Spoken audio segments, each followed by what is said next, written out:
नमस्कार, आप देख रहे हैं punjabkesari.com। मैं हूं आपके साथ प्राची। लोकसभा चुनाव से पहले संसद में बजट सत्र चल रहा है। आम चुनाव से पहले ये संसद का आखिरी सत्र है। सरकार की तरफ से संसद के सत्र की अवधि को बढ़ा दिया है। माना जा रहा है कि इसके पीछे सरकार की तरफ से लाया जाने वाला श्वेत पत्र है। सरकार की तरफ से ये श्वेत पत्र अर्थव्यवस्था पर होगा। इस श्वेत पत्र में मोदी सरकार के केंद्र की सत्ता में आने से यानी 2014 से पहले और उसके बाद भारतीय अर्थव्यवस्था की स्थिति की तुलना की जाएगी। लोकसभा चुनाव से पहले केंद्र सरकार विपक्ष को कोई मौका नहीं देना चाहती। केंद्र इस बजट सत्र में एक श्वेत पत्र ला रहा है ताकि ये स्पष्ट किया जा सके कि मोदी सरकार कैसे बदलाव लेकर आई। श्वेत पत्र पर विपक्ष तरह तरह के सवाल खड़े कर रहा है। राजनीतिक गलियारों में इस समय श्वेत पत्र की काफी चर्चा हो रही है, जिसको लेकर केंद्रीय मंत्री अर्जुन राम मेघवाल की प्रतिक्रिया भी सामने आई है। आइए आपको सुनाते हैं अर्जुन राम मेघवाल ने क्या कुछ कहा। देखिए, रूल 342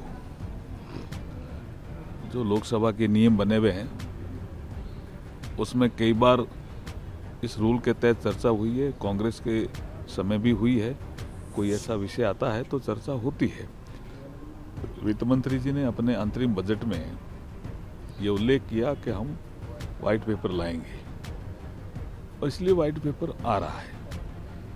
अब इसमें उन्होंने क्या देखा क्या नहीं सोचा मेरे समझ में नहीं आ रहा कि जो आपके समय बैड गवर्नेंस हुआ था इकोनॉमी को लेकर के, जिसके कारण आप इकोनॉमी में 5 फ्रेजाइल की श्रेणी में पहुंच गए थे और अब हम टॉप 5 इकोनॉमी में पहुंच गए हैं, तो देश को ये जानने का हक तो है ना कि नरेंद्र मोदी जी ने ऐसी क्या नीतियां बनाई, क्या होलिस्टिक अप्रोच ली, क्या होल ऑफ गवर्नमेंट अप्रोच ली, जिससे हम टॉप 5 इकोनॉमी में पहुंच गए। ये देश को जानने का हक है और लोकसभा के माध्यम से ये बेस्ट प्लेटफॉर्म है। दिक्कत क्या है इनको? वो कह रहे हैं एक्शन ले लेते हमारे स्कैम के खिलाफ। अभी आप जानो तो सही, बाकी तो कोर्ट में क्या क्या चल रहा है वो सबके चल रही है।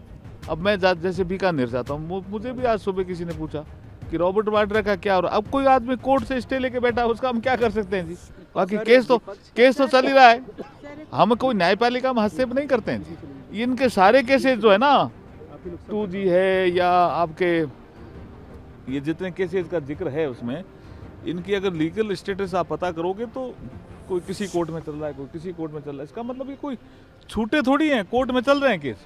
आपको बता दें, कांग्रेस ने मोदी सरकार की 10 साल की विफलताओं को उजागर करते हुए ब्लैक पेपर जारी किया है। कांग्रेस ने इस ब्लैक पेपर को 10 साल अन्याय काल का नाम दिया।